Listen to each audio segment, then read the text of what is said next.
시장하시죠? 점심시간이 다 됐습니다. 그렇지만 제가 여러분 다 식사하실 수 있도록 할 테니까 걱정하지 마시고 편히 또 시간을 가져주시면 감사하겠습니다. 오늘 이렇게 또 선교주일 특별히 말씀을 또 나눌 수 있도록 기회를 주신 우리 이중세 담임 목사님께 진심으로 감사를 드립니다. 여러분께서 사진을 보셨는데 하나님의 은혜로 저희들이 그곳에서 오늘 시간까지 여러분의 기도와 후원으로 사역을 잘 진행하고 있습니다. 하나님께 감사를 드립니다.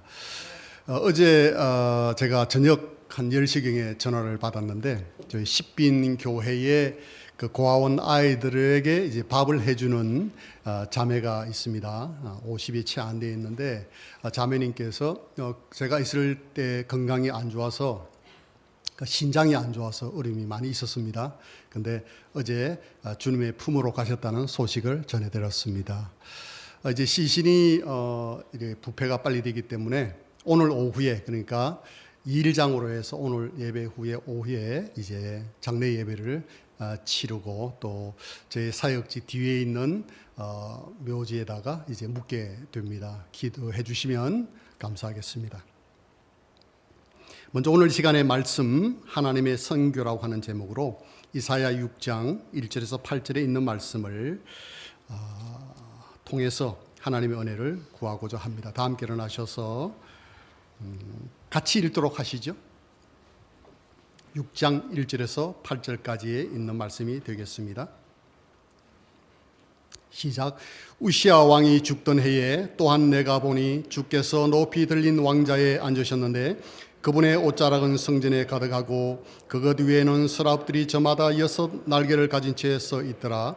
그가 2 날개로는 자기 얼굴을 가리고 2 날개로는 자기 발을 가리며 2 날개로는 날더라. 하나가 다른 하나에게 외쳐 이르되 거룩하다 거룩하다 거룩하다 만군의 주여 그분의 영광이 온 땅에 충만하도다 하더라. 그 외치는 자의 음성으로 인해 문 기둥들이 흔들리며 그 집이 연기로 가득하더라. 그때 내가 이르기를 내게 화가 있도다. 내가 망하게 되었도다. 나는 입술이 부정한 사람이요 또 입술이 부정한 백성의 한가운데 거하거니와 내 눈이 왕 곧 만군의 주를 보았도다 하며 그때의 서랍들 중에서 하나가 부짓개로 제단에서 살아있는 수소를 취해 손에 들고 내게로 날아와 그것을 내 입에 대며 이르되 보라 내 입술에 닿았으니 내 불법이 제거되고 내 죄가 깨끗하게 되었느니라 하더라. 또한 내가 주의 음성을 들었는데 이르기를 내가 누구를 보내며 누가 우리를 위하여 갈까 하시더라. 그때에 내가 이르되 내가 여기 있나이다 나를 보내소서 하였더라. 아멘. 잠시 기도하겠습니다. 하나님 아버지 감사합니다. 귀한 주일 특별히 선교주일로 정하고 함께 말씀을 나누며 예배드리게 하신 은혜를 감사합니다. 말씀을 증거하는 자나 듣는 자가 한 마음으로 하나님의 말씀을 받는 성령 역사하는 시간 되도록 축복하여 주옵소서. 우리 하나님께 모든 것을 맡기고 예수님의 이름으로 기도하옵나이다. 아멘. 앉으시겠습니다.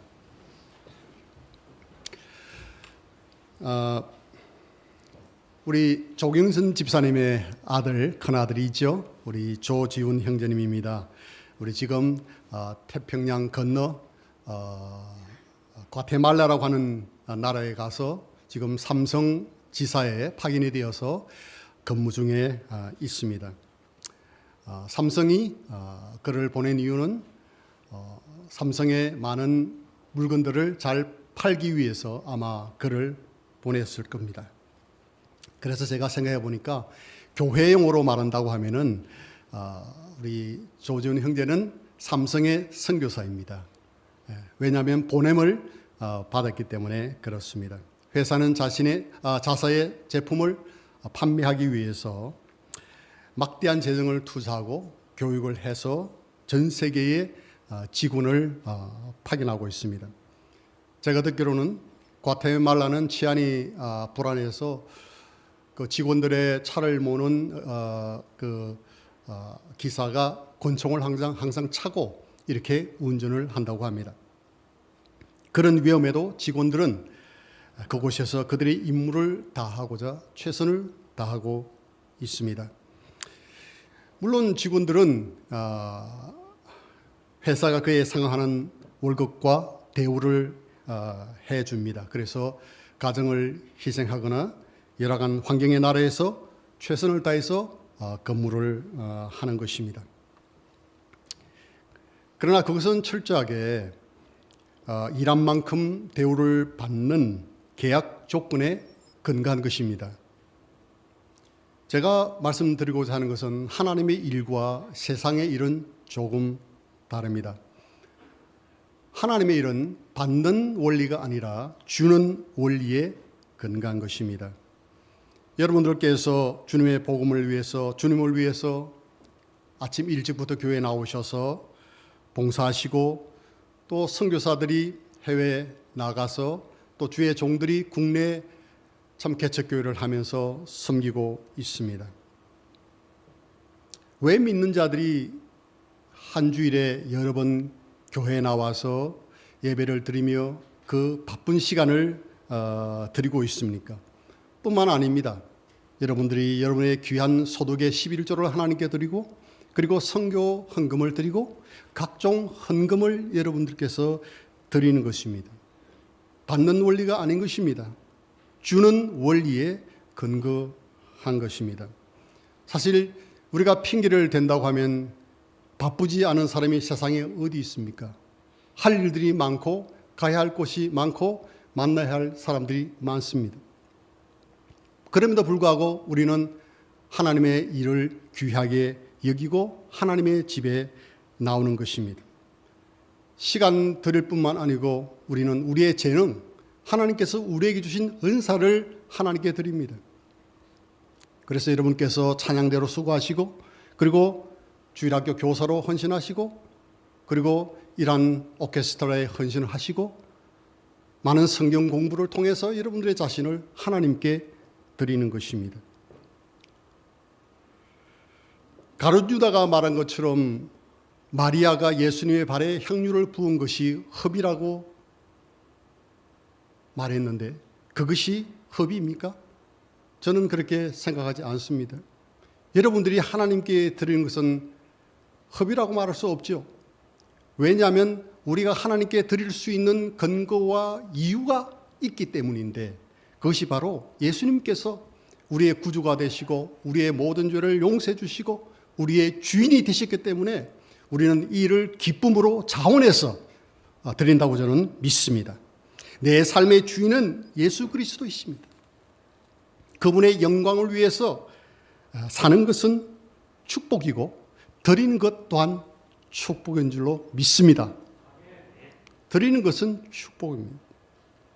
오늘 여러분께서 이것을 받으셨는데요.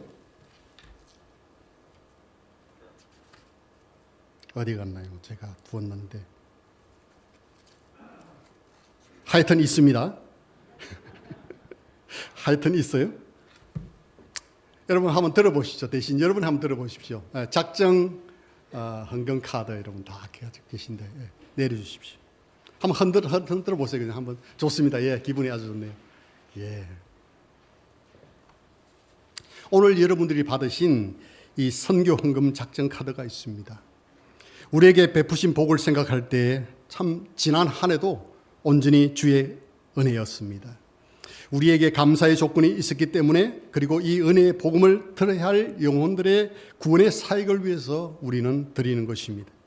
여러분 한 분 한 분의 그 헌신이 선교를 위해서 반드시 귀하게 사용될 것입니다.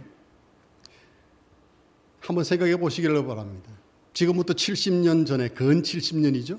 70년 전에 미국 교회들이, 침례 교회들이 그분들의 성도들의 희생적인 헌신, 선교 정신으로 인해서 표사다 선교사님께서 이 폐허로 가득 찬 이 대한민국에 오셔서 복음을 전하시고, 그것이 마중물이 되어서 오늘날의 성서 침례교회가 세워졌고, 그리고 이 교회들이 동일한 방식으로 선교사들과 목회자들을 국내외에 파송하고 사역하고 있는 것입니다.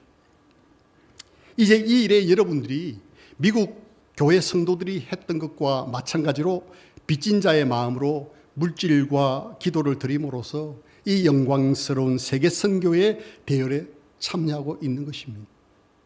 그래서 주님 말씀하시기를 너희가 거저 받았으니 거저 주우라고 말씀하신 것입니다. 우리 주님이 드디어 오신다고 하면 언젠가는 미얀마에 있는 성도들이 이렇게 간증을 할 것입니다. 우리가 어려웠을 때에 대한민국의 교회 성서 침례교회 성도들이 물질과 기도로 선교사를 보냄으로써 우리가 복음을 듣게 되었고 이렇게 은혜를 받았으니 우리도 빚을 갚자. 그리고 우리도 선교사를 보내서 아직까지 복음을 듣지 못한 나라의 영혼들에게 복음을 전하자고 하는 이런 간증을 우리가 듣게 된다면 참으로 여러분들이 드리는 이 물질, 여러분의 선교 헌금은 주 안에서 결코 헛되지 않는다고 저는 믿습니다.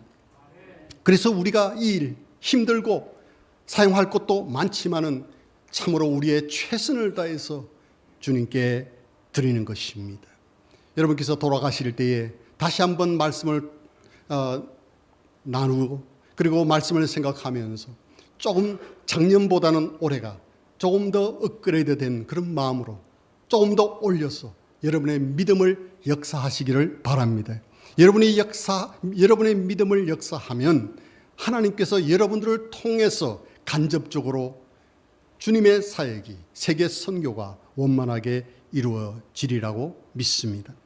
본문 이사야 6장을 통해서 하나님의 권능에 대해서 저는 오늘 오전 시간에 나누기를 원합니다. 과연 하나님의 권능과 선교가 어떤 관계가 있는가를 나누고 싶습니다.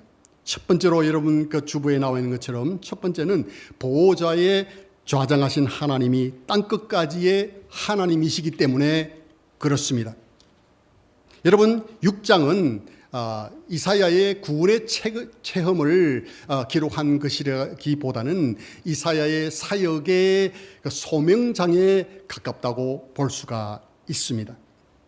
먼저 1절을 한번 보도록 하겠습니다. 1절에 말하기를 우시야 왕이 죽던 해에 내가 보니 주께서 높이 들린 왕자에 앉으셨다. 그렇게 말씀하고 있습니다. 이사야가 환상을 보았습니다. 그런데 그 환상은 왕자에 앉으신 하나님을 보게 된 것입니다. 언제 그가 보좌에 앉으신 하나님을 보았습니까? 1절에 말하기를 우시야 왕이 죽던 해에 우시야 왕이 죽던 때에 보좌에 앉으신 하나님을 보게 되었다 그랬습니다. 여러분 무슨 뜻입니까? 왕은 즉위하고 시간이 지나면 죽는다는 것입니다. 그러나 하나님은 변함없이 여전히 그분의 보좌를 지키시고 앉아 계신다는 것입니다. 다시 말해서 한 인간의 역사는 와서 종지부를 찍게 되지만은 하나님의 역사는 지금 또 계속되고 있음을 말하고 있는 것입니다. 한번 우시아 시대를 한번 살펴보면 도움이 되겠습니다. 우시아 시대는 이스라엘의 부흥과 태평성대의 시기였습니다. 농업과 건축 그리고 경제, 정치 이런 것들이 아주 탄탄한 시대가 우시아 왕의 시대였습니다. 다윗과 솔로몬 이후로 가장 안정된 통치를 하면서 가장 능력이 있던 왕이 바로 우시아 왕이었습니다. 우시아 왕의 다른 이름은 아사라라고 기록이 되어 있습니다. 그는 16살 때 왕이 되었고 무려 52년 동안 아주 예루살렘에서 왕으로 장수한 왕이었습니다. 그러나 우리가 알아야 할 것은 이 세상에 완전한 왕도 없고 영원한 왕도 없습니다. 그는 그의 치세로 나라가 잘 되고 번영하자 그는 교만하기 시작했다고 했습니다. 그래서 제사장이 아님에도 불구하고 스스로 제사를 드리는 불순종으로 문둥병으로 죽게 되었다고 그렇게 기록하고 있습니다. 우시아 왕의 문둥병과 죽음은 당시의 정치 상황을 혼란하게 만들었습니다. 왜냐하면 왕이 갑자기 이제 세상을 떠났기 때문에 결국은 아수르와 이집트가 침공해 오는 그런 상황 가운데 위기가 왔습니다. 여러분 언제 이사야가 하나님께서 하늘에 좌정하고 계시는 환상을 보았습니까? 당시에 이 땅의 권세자 왕의 죽음으로 국가의 미래가 보이지 않는 우왕좌왕하는 위기의 시기에 이사야는 하나님이 보좌에 좌정하고 계신 환상을 보게 된 것입니다. 다시 말해서 우시아 왕은 죽었지만은, 세상의 왕은 떠났지만은 여전히 모든 것을 주관하시는 만왕의 왕 그분으로서 보좌에 앉아 계심을 보았다라는 것입니다. 이러한 경험이 그로 하여금 담대하게 유다 왕국을 위해서 대언자로서의 삶을 살 수 있게 한 것입니다. 여러분, 그렇습니다. 이사야가 위기에서 바라본 그 하나님의 보좌를 여러분, 이사야만 바라보는 것이 아니라 우리도 바라보아야 된다고 말씀드리고 싶습니다. 우리가 우리나라를 보아도 정치적으로, 경제적으로, 사회적으로 많은 어려움들이 있지 않습니까? 멀리 이야기하지 않아도 우리 개인의 문제, 생활의 문제, 그리고 건강의 문제, 개인적인 문제들이 산적해 있습니다. 질병의 문제도 물론 있습니다. 이럴 때 우리는 어떠한 행동을 취해야 됩니까? 이사야를 통해서 볼 수 있는 것은 우리가 위기가 처했을 때, 우리에게 가정의 어려움이 올 때에 우리는 여전히 지금 또 살아 역사하시는 하나님을 우리는 바라보아야만 하는 것입니다. 이 위에는 어떤 해답도 없다는 것을 성경은 말씀하고 있는 것입니다. 사랑하신 여러분, 우리 하나님에게만 인생의 진정한 답이 있음을 믿으시기를 바랍니다. 왜냐하면 우리가 믿는 하나님은 어제와 오늘 그리고 내일의 하나님이십니다. 그분은 알파와 오메가가 되시는 하나님이십니다. 그분은 졸지도 주무시지도 아니하시는 살아계신 하나님이십니다. 그분은 회전하는 그림자도 없으신 영원하신 하나님이십니다. 여러분, 삶 가운데 두려움이 있습니까? 절망감이 있습니까? 여러분, 이 여러 가지 닥쳐오는 일로 인해서 여러분의 마음이 낙심되고 의기소침합니까? 여러분, 이렇게 생각하십시오. 여러분들이 위대하신 하나님을 크게 여러분이 본다면 여러분의 문제는 적게 보일 것입니다. 그러나 여러분들이 하나님을 적게 본다면 여러분의 문제는 엄청나게 커 보일 것입니다. 그렇습니다. 우리가 믿는 하나님은 위대하신 하나님이십니다. 이 인생 모든 것을 주관하시는 분이 하나님이십니다. 여러분, 그 광대하신 여호와 하나님을 우리가 믿을진데, 그분을 우리가 바라볼진데, 그분을 의지할진데, 우리가 가지고 있는 여러 가지 문제들 여러분 바라볼 때 그것이 우리 인생의 해결의 답이 될 줄로 믿습니다. 성경에 계속해서 말합니다. 하나님의 좌정하심을 이렇게 묘사하고 있습니다. 1절에 말하기를 옷자락이 성전에 가득했다라고 말합니다. 여러분, 우리가 결혼식 때 신부, 이제 다음 주에 도의자매님 결혼하잖아요. 많이 오셔서 축하해 주시기를 바랍니다. 여러분, 신부가 아주 아름답게 하기 위해서, 그것을 표현하기 위해서 하는 것이 뭡니까? 신부 드레스가 길죠. 신부 드레스가 깁니다. 그래서 뒤에서 드레스를 잡아주는 역할을 하는 사람도 있습니다. 과거에 왕들의 위엄을 나타나기 위해서는 왕들이 그 뒤에 그 드레스를 입으면, 왕복을 입으면 뒤에 그 옷이 아주 길었다고 합니다. 더 길수록 왕의 권위를 나타낸다고 했기 때문에 그렇게 했다는 이야기를 들었습니다. 성전에 옷자락으로 가득 찼다고 하는 것은 하나님의 범접할 수 없는 충만한 영광을 상징하는 것입니다. 2절에 보면 서랍들이 나옵니다. 서랍들은 6날개가 있는데 6날개 중에 2날개는 얼굴을 가리고, 2발은 발을 가리고, 그리고 2날개로는 날더라라고 말하고 있습니다. 무슨 뜻입니까? 서랍은 천사 중에 한 부류에 속한다고 말씀을 드리는데, 특별히 하나님께 영광을 돌리는 일을 합니다. 2날개로 얼굴을 가린다는 것은 하나님의 위엄을 말씀하고 있습니다. 그래서 우리가 하나님께 예배 드릴 때 함부로 행동하지 않지 않습니까? 왜냐하면 하나님의 위엄을 보기 때문에 그렇습니다. 그리고 두 발을 가린다고 하는 것은 겸손을 말하는 것입니다. 우리가 하나님 앞에 나올 때 우리 마음이 한없이 겸손해지는 것이 어디에 있습니까? 하나님은 광대하신 분이시기 때문에 그렇습니다. 그리고 두 날개를 난다고 했습니다. 무슨 뜻입니까? 하나님을 향해서 봉사한다는 것입니다. 여러분들이 하나님의 집에 왔을 때 여러분들이 봉사하는 것이 왜 그렇습니까? 스랍은 두 날개로 날았다라고 말합니다. 우리가 하나님의 위대하심 때문에, 그분의 은혜 때문에 우리는 하나님을 봉사하는 것입니다. 3, 4절입니다. 다른 스랍들이 말합니다. 거룩하다, 거룩하다, 거룩하다라고 외칩니다. 온 땅에 충만한 하나님의 영광을 찬양하는 것을 볼 수가 있습니다. 그때 문 기둥이 흔들리면서 성전이 연기로 가득하게 되었다라고 말하고 있습니다. 여러분, 문 기둥이 흔들린다는 뜻이 무슨 뜻입니까? 성전의 연기가 가득 찬다라고 하는 것은 무엇입니까? 여러분, 우리가 하나님께 예배 드릴 때에 저는 그렇게 믿습니다. 물론 우리의 이 예배당 기둥이 흔들리는 것은 아니지만은 하나님의 말씀으로 우리가 하나님께 예배를 드릴 때 하나님께서 우리의 마음을 타치하시고 우리의 마음을 만져주시면은 우리는 하나님 앞에서 우리 자신이 감사로 떨림이 있다고 저는 믿습니다.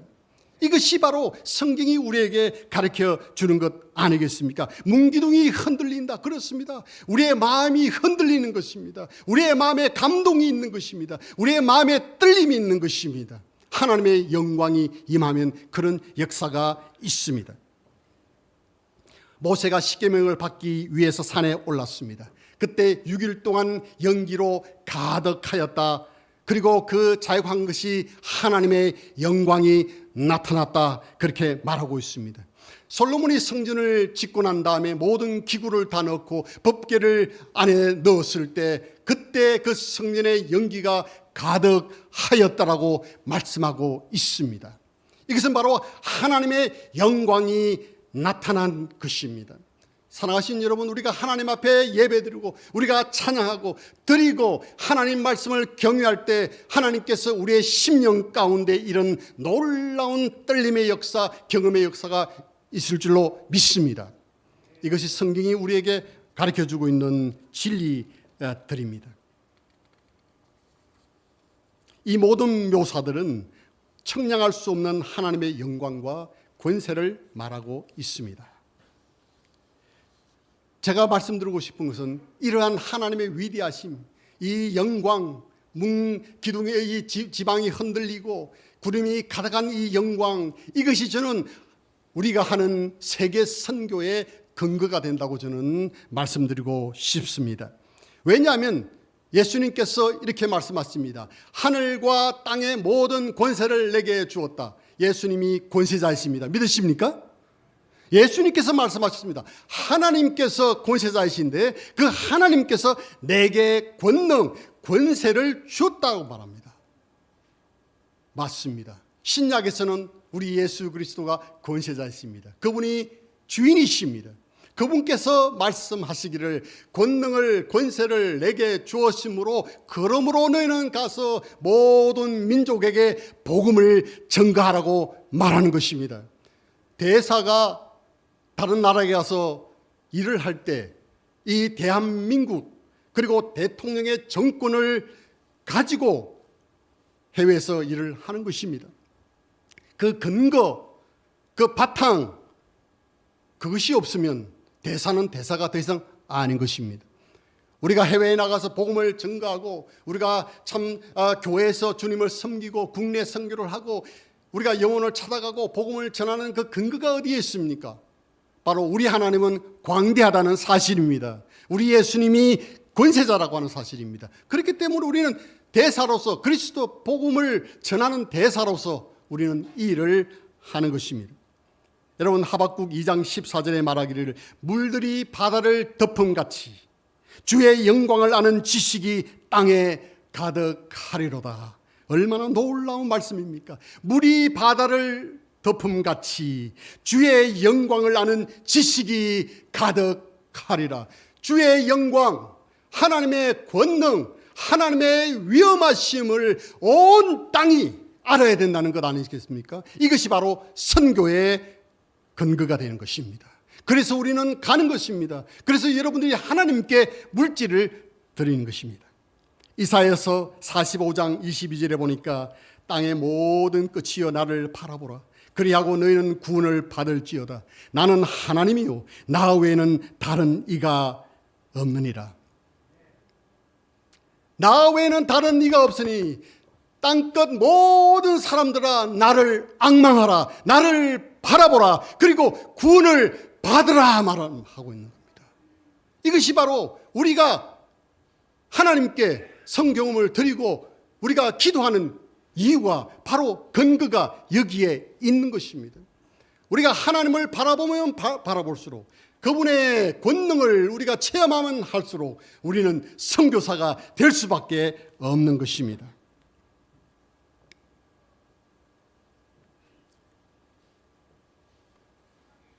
이사야 6장에서 세계 선교의 근거와 이유를 찾아보았는데 두 번째로 어떤 것이 있습니까? 둘째는 죄 용서함의 은혜가 세계 선교와 관계가 있다는 것입니다. 제가 군사훈련을 이제 젊을 때 받았을 때 기억나는 것이 있습니다. 그것은 군에 다녀오신 분들은 다 아시겠지만은 빨간 모자를 쓴 아주 조교입니다. 빨간 모자를 쓴 조교가 계급이 어느 정도 되는지 모르지만 그 사람의 매선 말 한마디 한마디에 학벌도 필요 없고 나이도 필요 없습니다. 누우라면 누워야 되고 넘어지라면 넘어져야 되고 기라면 기는 겁니다. 보통 그 조교들이 계급이 1병, 2병, 상병, 하사 정도밖에 되지 않죠. 그런데도 그 당시 훈련 받는 입장에서는 그들이 신이었습니다. 그것이 법이었습니다.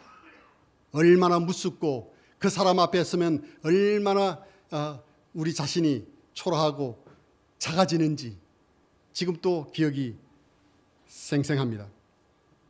제가 드리고 싶은 것은 우리가 하나님 앞에 서는데요, 우리가 하나님을 믿는데요, 우리 하나님은 어찌 조교하고 비교할 수 있습니까? 저는 완스타를 제가 옆에서 이렇게 본 적이 있는데 완스타 보기가 별 하나 보기가 쉽지 않습니다. 완스타 얼굴을 제대로 바라볼 수 없습니다.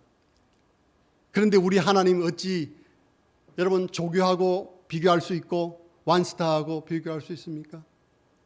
왜냐하면 그분은 창조주 하나님이십니다. 5절 6절에 보시기를 바랍니다. 보좌에 앉아 계시는 위대한 하나님을 보는 순간 이사야는 나는 내게 화로다. 나는 입술이 부정한 자라고 고백하며 나는 망하게 되었다라고 고백하고 있습니다. 얼마나 하나님의 영광이 큰지, 그는 하나님의 앞에 선 자신이 얼마나 비참하고 보잘것없는 죄인인지를 그는 깨달았습니다.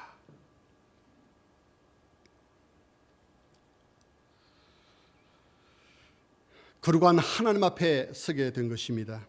그때 스랍은 수술을 취해서 이사야의 입에 대고 이것이 내 입술에 닿았으니 내 불법이 제거되고 내 죄가 깨끗하게 되었다라고 선언했습니다. 여러분, 숯불로 입술을 지졌다고 하는 것은 참으로 큰 의미가 있지 않습니까? 마가복음 7장 19절 이하에 보면은 마음속에 각종 악한 것이 입을 통해서 나온다고 그랬습니다. 우리 모두가 동의합니다. 야고보서 3장 6절에 보면 혀는 불이요 불법의 세계로서 온몸을 더럽힌다고 말했습니다. 그렇습니다. 인간은 말을 통해서 사람을 살리기도 하고 죽이기도 하고 상처를 주기도 하고 저주하기도 하는 것이 바로 우리의 입입니다. 이것이 인간의 죄성입니다. 그러나 이란 입술에 숯불을 닿게 함으로써 하나님께서는 이사야의 죄를 정결케 해 주신 것입니다. 정결하게 되었다는 이 선언은 오늘날 어떻게 우리가 해석을 할 수 있습니까? 내가 예수님의 보배로운 피로 인해서 나의 모든 죄가 용서함을 받았다라고 하는 것을 말하는 것입니다.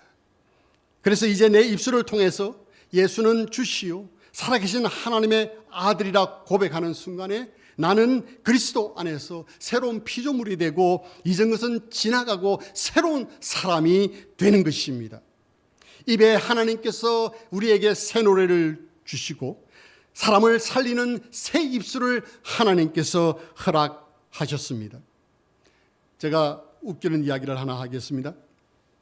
우스운지는 모르겠지만 한 사람이 도둑을 쫓았습니다. 그래서 도둑에게 말했습니다. 서라, 안 쓰면 총으로 쏘겠다 그랬습니다. 그러니까 도둑이 말하기를 쏠 테면 쏴봐라 그랬습니다. 그러니까 이 경찰이 그 도둑을 쏘았습니다. 땅땅 쏘았습니다.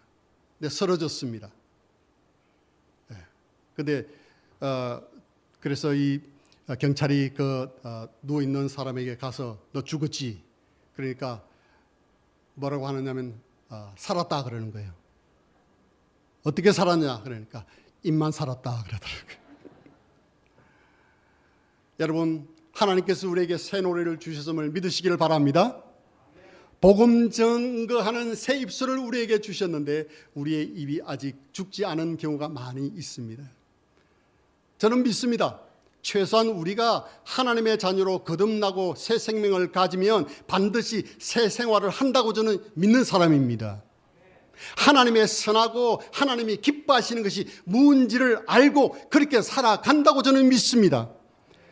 그런데 만일 우리의 입이 아직까지 죽지 않았다고 한다면, 우리의 입이 아직 처리되지 않았다고 한다면 여러분 기도하십시다. 주님, 내가 그리스도 당신을 믿을 때에 내 입은 십자가에 못 박혀 죽었습니다. 이런 고백을 우리가 다시 한번 한다면 하나님께서 우리에게 새로운 마음으로 다가오실 것입니다. 예수의 피가 우리를 정결케 했기 때문에 우리는 부활의 증거를 부활의 이 복음을 증거하는데 이것이 선교의 핵심입니다. 왜 우리가 교회에 나왔을 때 우리가 선교합시다, 전도합시다, 교회 개척합시다, 왜 우리가 이런 이야기를 왜 합니까? 예수님의 훨씬 보혈로 죄 용서함 받은 체험이 우리에게 있기 때문에 이 은혜를 단 한 번도 드릴 기회가 없는 사람들에게 증거하기 위해서입니다. 여러분, 자동차를 사람의 이 힘으로 움직이기는 쉽지가 않습니다. 선교를 위해서 인간의 열심으로 하라고 하니까 의무감으로 물질을 드리는 것, 그거 쉽지가 않습니다. 힘이 듭니다. 그러나 차에 기름만 있으면 어떻습니까? 차는 쉽게 움직이듯이 우리의 죄 용서함 받은 이 감격과 감사가 우리의 삶을 지배하게 되면 이 성령의 기름이 우리를 쉽게 가도록 하고 쉽게 들이게 하고 쉽게 헌신하게 하고 쉽게 선교사로 쉽게 목사로 삶으로 헌신케 하는 것입니다. 예수의 피로 죄 용서함을 받고 새 사람이 되었다는 이 사실이 있기 때문에 아직 복음이 필요한 다른 영혼들에게 관심을 갖는 것은 너무나 자연스러운 것입니다. 그리고 계속해서 이사야 6장 8절에는 이사야의 소명을 설명하고 있습니다. 세 번째로 이사야는 하나님의 부르심을 헌신으로 응답을 했습니다. 여러분, 죄 용서함을 받은 사람들의 반응은 무엇입니까? 이제 휘어져 추수하게 된 이 땅의 영혼들을 혼들을 바라보는 것입니다. 평생 자신 안에 있는 문제에 갇혀 있다가 우리는 이 땅을 떠날 수는 없는 겁니다. 이 땅에 있는 문제들로 인해서 고민하고 괴로워하다가 시간을 허비할 수는 없는 것입니다. 인생은 짧습니다. 인생은 짧습니다. 여러분, 이전에 20대가 지금 60대가 되었습니다. 이전에 30대가 80세가 되었습니다. 여러분 더 이상 얼마나 더 이 땅에 사시려고 하십니까? 여러분 이 땅에 여러분 모든 것을 두시고 그렇게 사실입니까? 아닙니다. 주님이 부르시면 언제든지 떠날 준비를 하는 그 사람은 지혜로운 사람이요, 현명한 사람입니다. 여기에 요한복음 4장에 사마리아 여인, 수가성 여인이 나옵니다. 그는 평생 동안 이 종교적인 문제로 인해서 구원의 문제로 그녀는 고민했습니다.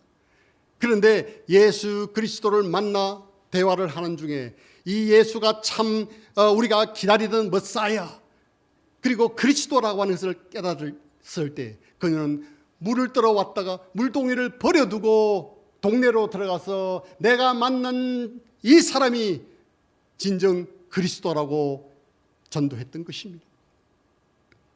여러분 사도행전 9장을 보십시오. 사도 바울이 구원받기 전에 그는 예수 믿는 사람들을 핍박하는 사람이었습니다.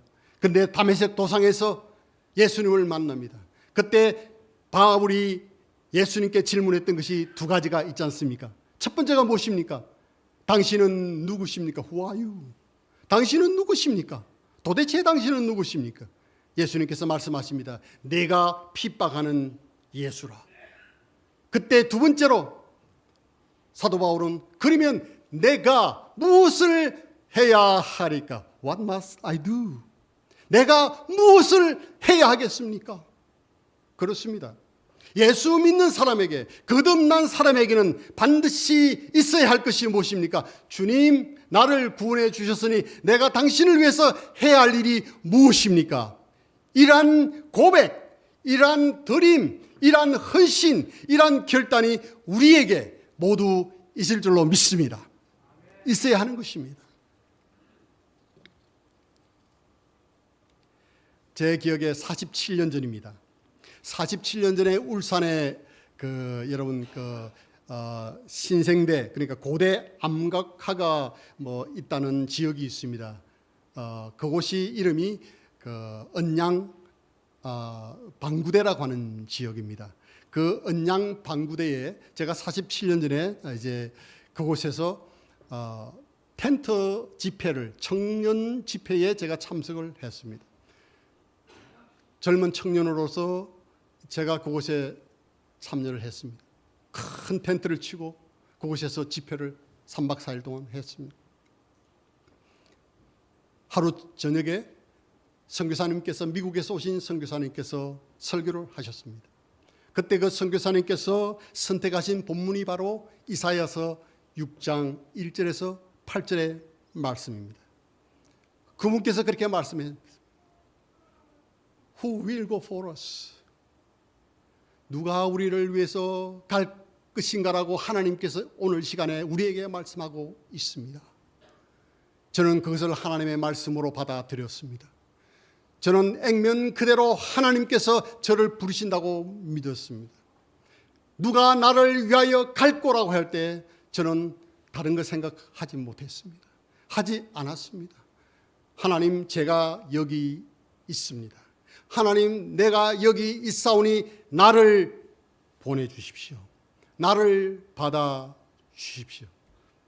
그때 하나님께 드린 나의 생애는 47년이 지났습니다. 내가 하나님께 결심한 것에 대해서 단 한 번도 저는 후회하지 않았습니다. 부족한 저를 사용하셔서 적은 부분이지만은 사용하시는 그것은 천사가 흠모하는 위대한 일이라고 저는 믿기 때문에 나의 생애는 참으로 가치가 있고 의미가 있다고 믿습니다. 사랑하시는 여러분, 하나님께서 우리를 어떤 모양이든지 부르고 계시고 있는 것입니다. 선교사로 갈 수도 있고 목회자로 헌신할 수도 있고 사모로 헌신을 할 수도 있고 음악가로 헌신을 할 수도 있고 교사로 헌신을 할 수도 있고 집사님으로 여러 가지 일을 할 수도 있고 분야는 다양합니다. 개인 구령자로 헌신을 할 수도 있습니다. 그러나 사랑하신 여러분, 기억하십시오.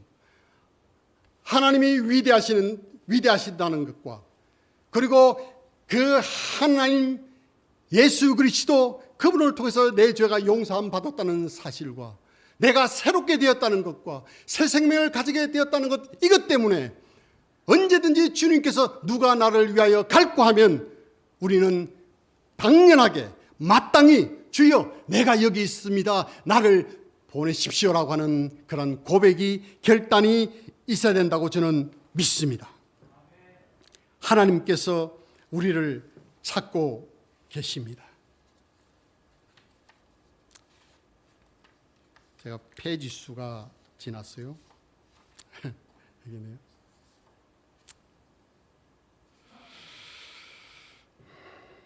참 감사합니다. 쓰임을 받을 수 있는 것은 다행하죠. 쓰임을 받을 수 있다는 것에 그저 감사할 뿐입니다. 이 길이 쉽지는 않지만 이 길을 가는 데는 참 즐거움이 있습니다. 사랑하신 여러분, 하나님을 크게 보면 세상이 적게 보인다고 제가 말씀을 드렸죠. 여러분의 시각을 바꾸십시오. 주님께서 말씀하시기를 쟁기를 잡고 뒤를 바라보는 사람은 내 제자가 되지 못한다고 말씀했습니다. 여러분이 쟁기를 잡고 뒤로 돌아보야만 하는 것들이 무엇입니까? 여러분들을 자꾸 뒤로 돌아보게 하는 그것들이 과연 무엇입니까? 이 세상의 명예입니까? 물질입니까? 자녀입니까? 무엇입니까, 여러분? 한 가지 제가 꼭 말씀드리고 싶습니다. 하나님을 크게 보시기를 바랍니다. 하나님을 크게 보면 그 이후의 모든 것 하나님이 반드시 여러분의 생애를 책임져 주십니다. 하나님을 크게 보면 하잘것없는 모든 것들 하나님이 책임져 주십니다. 이것이 원리입니다. 이사야의 헌신은 자신의 계획이나 뜻에 의한 것이 아니었습니다. 그의 영안이 열려서 광대하신 하나님을 보았을 때, 또한 그의 죄가 사함을 받았을 때 자연스럽게 나타난 그의 반응이었습니다. 우리가 잘 들으십시오. 우리가 생애를 드려야 한다고 하는 이 부담감, 무언가 하나님께 무언가 일을 해야 한다는 이 부담감과 강박관념은 절대 여러분들이 체험하고 믿는 하나님의 영광을 앞서서는 안 됩니다.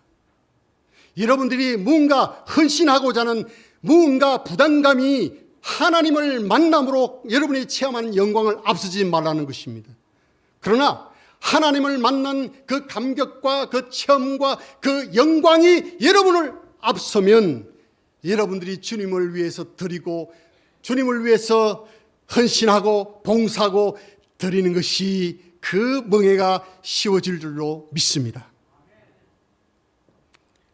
여러분이 그렇게 주님을 위해서 생애를 드린다면 그것은 속박이 아니고 진정한 자유자의 자유요 자원한인 것입니다.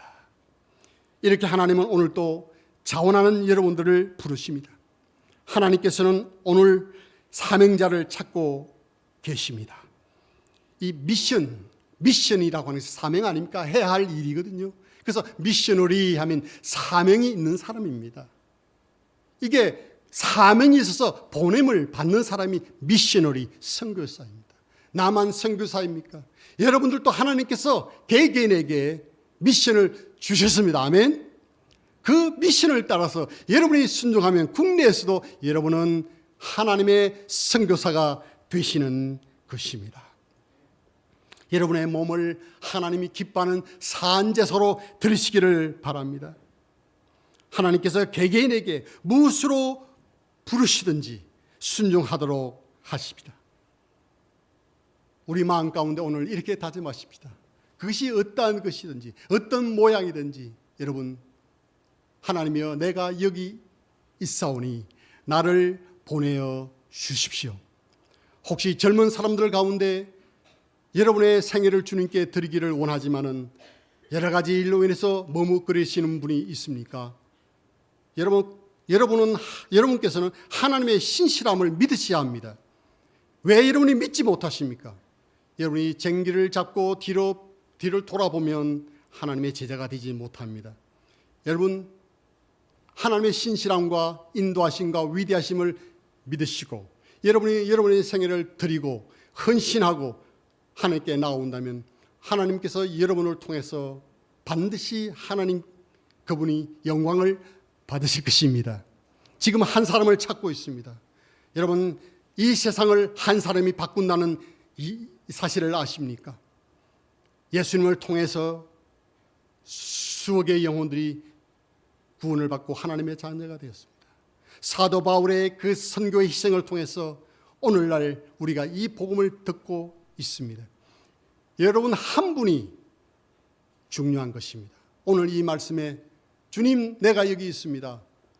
뒤 계산하지 않고 제가 자꾸 머리 굴리지 않고 하나님을 위해서 나의 생활을 전폭적으로 드립니다. 나의 삶을 산제소로 드립니다. 하나님, 내 생애를 책임져 주십시오. 이렇게 결심하는 젊은 형제, 우리 10대, 20대, 30대, 40대, 50대 여러분들이 나온다면 오늘 이 선교주일은 참으로 복되고 의미가 있고 하나님의 뜻이 나타나서 하나님의 영광이 나타나는 시간이라고 믿습니다. 모두 고개를 숙이시고 잠시 시간을 갖도록 하겠습니다.